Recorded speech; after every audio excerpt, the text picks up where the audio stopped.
Hello ನಮಸ್ಕಾರ. ನೀವು ನೋಡ್ತಾ ಇದ್ದೀರಾ ಸಂಗೀತ ಅಳಮನ್ಪಾಠ ಯೂಟ್ಯೂಬ್ ಚಾನಲ್. ಸೊ ನಾನು ಹೇಳಿದ ಹಾಗೆ ಹೊಸ ಸೀರೀಸ್, ಹೊಸ ಸರದಿ ಎಟಿಮಾಲಜಿ ಬಗ್ಗೆ ಮಾತಾಡುವಂತಹ ಹೊಸ ಪ್ರಯತ್ನ. ಸೊ ಅದರಲ್ಲೂ ಎಸ್ಪೆಷಲಿ ಮ್ಯಾಥಮೆಟಿಕ್ಸ್ಗೆ ಸಂಬಂಧಪಟ್ಟಂಥ ವರ್ಡ್ಸ್ಗಳನ್ನ ತಗೊಂಡ್ಬಿಟ್ಟು ಆ ವರ್ಡಿನ ಹುಟ್ಟು ಹೇಗಾಗಿದೆ ಅಥವಾ ರೂಟ್ ವರ್ಡ್ ಹೇಗೆ ಬಂದಿದೆ ಅನ್ನೋದ್ರ ಬಗ್ಗೆ ಈ ವಿಡಿಯೋ. ಸೊ ಅದರಲ್ಲಿ ನನ್ನ ಮೊದಲನೇದೇ ಮ್ಯಾಥಮೆಟಿಕ್ಸ್, ಫಸ್ಟ್ ವರ್ಡೇನೆ ಮ್ಯಾಥಮೆಟಿಕ್ಸ್, ಆಸ್ ವೆಲ್ ಆಸ್ ನಾವು ಕನ್ನಡದಲ್ಲಿ ಏನು ಹೇಳ್ತೀವಿ ಗಣಿತ ಅಥವಾ ಗಣಿತಶಾಸ್ತ್ರ ಅಂತ ಹೇಳ್ಬಿಟ್ಟು ಆ ಪದ ವರ್ಡ್.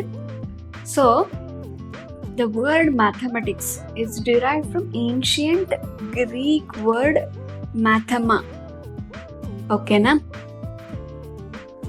ಮ್ಯಾಥಮಾ ಅಂತ ಹೇಳಿದ್ರೆ ದ್ಯಾಟ್ ವಿಚ್ ಈಸ್ ಲರ್ನ್ಡ್ ಅಂತ ಹೇಳ್ಬಿಟ್ಟು ಯಾವುದನ್ನ ನಾವು ತಿಳ್ಕೊಬೇಕಾಗಿದೆ, ತಿಳ್ಕೊಂತೀವಿ. ನಾಲೆಡ್ಜ್ ಅಥವಾ ಒಂದು ಸ್ಟಡಿ ಯಾವುದು? ನಂಬರ್ಸ್ ಅಂತ ಬೇಸಿಕ್ ಆಗಿ ನಾವು ಹೇಳ್ತೀವಿ. ಸೊ ಓವರ್ ಟೈಮ್ ಏನಾಯಿತು ಇದನ್ನ ಅಂತ ಹೇಳಿದ್ರೆ narrowed from general to knowledge. So ಅದನ್ನು ಮ್ಯಾಥಮೆಟಿಕಲ್ ಸ್ಟಡಿ ಅಂತ ನಾವು ಹೇಳ್ಕೊಂಡ್ವಿ. ಮ್ಯಾಥಮಾ ಅನ್ನೋದು ಅದು ಒಂದು ವರ್ಬಿಂದ ಡಿರೈವ್ ಆಗಿರುವಂಥದ್ದು.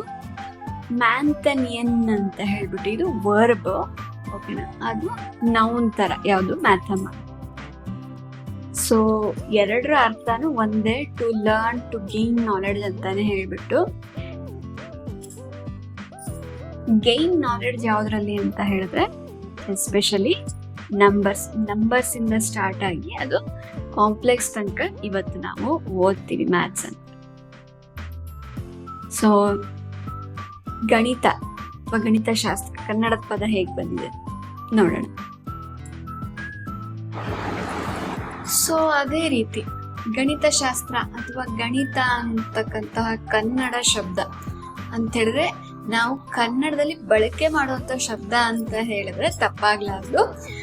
ಅದೇ ರೀತಿ ಈ ಗಣಿತ ಅನ್ನುವಂಥದ್ದನ್ನ ನಾವು ಸಂಸ್ಕೃತ ಪದ, ಪ್ರಾಚೀನ ಭಾಷೆ ಅಥವಾ ಪುರಾತನ ಭಾಷೆ ಆಗಿರ್ತಕ್ಕಂತಹ ಸಂಸ್ಕೃತ ಪದದಿಂದ ನಾವು ತಗೊಂಡಿದೀವಿ. ಯಾವ್ದಪ್ಪ ಸಂಸ್ಕೃತ ಪದ ಅಂತ ಹೇಳಿದ್ರೆ ಗಣ ಅಂತ ಹೇಳಿದ್ರೆ ಎಣಿಕೆ ಅಂತ ಅರ್ಥ. ಓಕೆ, ಎಣಿಕೆ ಅನ್ನೋಂತ ಒಂದು ಪದದ ಅರ್ಥದ ಮೂಲಕ ಗಣಿತ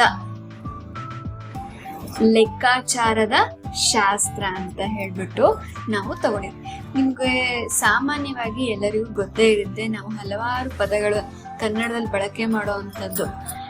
ಹೆಸರಿಂದ ಹಿಡಿದು ಕೆಲವು ನಿತ್ಯ ಬಳಕೆಯ ಪದಗಳಿರ್ಬೋದು, ಸುಮಾರಷ್ಟು ನಾವು 70% ಅಂತ ನಾನು ಅನ್ಕೋತೀನಿ ಎಲ್ಲ ಸಂಸ್ಕೃತದಿಂದ ಬಂದಂತಹ ವರ್ಡ್ಸ್ ಪದಗಳೇನೆ ಆಗಿರುತ್ತೆ.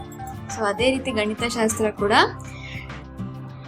ಸೊ ಗಣಿತ ಅಂಡ್ ಮ್ಯಾಥಮೆಟಿಕ್ಸ್ ಈ ಎರಡು ವರ್ಡ್ ಹೇಗೆ ರೂಟ್ ಆಗಿದೆ ಅಂತ ನಿಮ್ಗೆ ಗೊತ್ತಾಗಿದೆ ಅಂತ ಅನ್ಕೋತೀನಿ. ಗೊತ್ತಾಗಿಲ್ಲ ಅಂತ ಹೇಳಿದ್ರೆ ವಿಡಿಯೋಸನ್ನ ನೋಡಿ ಹೆಚ್ಚು ಸೊ ನಿಮಗೆ ತಿಳಿತಾ ಹೋಗುತ್ತೆ. ಅದೇ ರೀತಿ ಗಣಿತ ಅನ್ನೋದು ನಾನು ಸಂಸ್ಕೃತ ಪದ ಅಂತ ಹೇಳಿದೆ. ಅಚ್ಚ ಕನ್ನಡದಲ್ಲಿ ಗಣಿತಕ್ಕೆ ಏನಂತ ಹೇಳ್ತಾರೆ ತಿಳ್ಕೊಬೇಕಲ್ವಾ, ಗೊತ್ತಿರ್ಬೇಕಲ್ವಾ ಇದನ್ನು. ರೀಸೆಂಟ್ ಆಗಿ ನಾನೊಂದು ಶಾರ್ಟ್ಸ್ ನೋಡಿದೆ, ಅದರಲ್ಲಿ 12 ತಿಂಗಳುಗಳನ್ನ ಅಚ್ಚ ಕನ್ನಡದಲ್ಲಿ ಏನ್ ಹೇಳ್ತಾರೆ ಅನ್ನೋದ್ರ ಬಗ್ಗೆ ನಾನು ತಿಳ್ಕೊಂಡೆ. ಸೊ ಅದೇ ರೀತಿ ನನ್ನ ಪ್ರಯತ್ನನೂ ಅಷ್ಟೇ, ಗಣಿತ ಅಥವಾ ಮ್ಯಾಥಮೆಟಿಕ್ಸ್ ಸಂಬಂಧಪಟ್ಟ ಹಾಗೆ ಅದರ ರೂಟ್ ವರ್ಡ್ಸ್ ಹೇಗೆ ಬಂದಿದೆ, ಕನ್ನಡ ಇರ್ಬೋದು ಇಂಗ್ಲಿಷ್ ಇರ್ಬೋದು, ತಿಳ್ಕೊಳ್ಳಿ ಅನ್ನೋ ಒಂದು ಇಂಟೆನ್ಷನ್ ಇಂದ ಈ ವಿಡಿಯೋಸ್ ಅನ್ನ ಮಾಡ್ತಾ ಇರುವಂತದ್ದಾಗಿದೆ. ನಾನು ಹೇಳಿದಾಗೆ ಗಣಿತವನ್ನ ಹಳೆಗನ್ನಡ ಅಥವಾ ಅಚ್ಚ ಕನ್ನಡದ ಪದ ಯಾವ್ದಾಗಿರುತ್ತೆ ಅಂತ ಹೇಳಿದ್ರೆ ಲೆಕ್ಕವರಿಮೆ ಅಥವಾ ಎಣಿಕೆ ಎರಿಮೆ ಅಂತ 2 ಪದಗಳನ್ನ ಬಳಸ್ತೀವಿ. ಇನ್ನೊಂದಿದೆ ಲೆಕ್ಕಶಾಸ್ತ್ರ ಅಂತಾನು ಹೇಳ್ತೀವಿ, ಬಟ್ ಶಾಸ್ತ್ರ ಅನ್ನೋ ವರ್ಡ್ ಮತ್ತೆ ಸಂಸ್ಕೃತದ್ದೇನೆ. ಸೊ ಹಾಗಾಗಿ ಇವೆರಡು ಪದಗಳನ್ನ ನಾವು ಅಚ್ಚ ಕನ್ನಡ ಅಥವಾ ಹಳೆಗನ್ನಡದ ಪದ ಅಂತ ಹೇಳ್ತೀವಿ. ನಿಮ್ಗೆ ಈ 2 ಪದಗಳು ಗೊತ್ತಿತ್ತು ಅಂತ ಹೇಳಿದ್ರೆ ಪ್ಲೀಸ್ ಕಮೆಂಟ್ ಐ ನೋ ಅಥವಾ ನಂಗೆ ಗೊತ್ತಿತ್ತು ಅಂತ ಹೇಳಿ. ಸೊ ನನ್ನ ಈ ಎಫರ್ಟ್ಗೆ ನೀವು ಒಂದು ಲೈಕ್ ಕೊಡೋದನ್ನು ಮಾತ್ರ ಮರಿಬೇಡಿ. Thank you for watching.